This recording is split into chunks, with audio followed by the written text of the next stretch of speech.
শীতের সন্ধ্যায় গঙ্গারামপুর শহরে চায় পে চর্চা কর্মসূচিতে যোগদান করলেন বিজেপির রাজ্য সভাপতি সুকান্ত মজুমদার। শুক্রবার সন্ধ্যাবেলা গঙ্গারামপুর বাসস্ট্যান্ড সংলগ্ন এলাকায় দলীয় কর্মীদের নিয়ে চায় পে চর্চা অনুষ্ঠিত হয়। চায় পে চর্চা কর্মসূচিতে যোগদান করে সুকান্ত মজুমদার বলেন, করতে হবে সেজন্য আমরা আগামী দিনে আমি একটা অ্যাপ চালু করছি। অ্যাপটার নাম ভেবেছি আমার সাংসদ। সেই অ্যাপের মাধ্যমে শিক্ষিত যুবক যুবতী যারা তারা ওই অ্যাপে ঢুকে বিনামূল্যে বিভিন্ন স্কিলের কোচিং নিতে হবে। যে স্কিল করলে পরে কোনো না কোনো কোম্পানি তাকে মাসে 20,000 30,000 টাকার মাইনে দিয়ে রাখবে।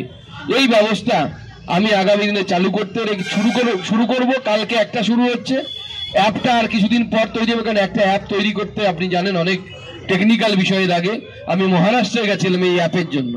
সেইখানকার একটা MBA কলেজকে ধরে আমি ব্যবস্থা করেছি যে তারা আমাদের এই জেলার জন্য অ্যাপ তৈরি করে দেবে এবং এই জেলার যুবক যুবতীরা তার মাধ্যমে এই লোকসভায় বসবাসকারী যুবক যুবতীরা ওই অ্যাপের মাধ্যমে নিজের স্কিল বাড়িয়ে, কারণ এখন আপনি কলেজ থেকে পাশ করলে আপনার চাকরি কিন্তু হবে না, কারণ যুগটা পরিবর্তন হয়ে গেছে।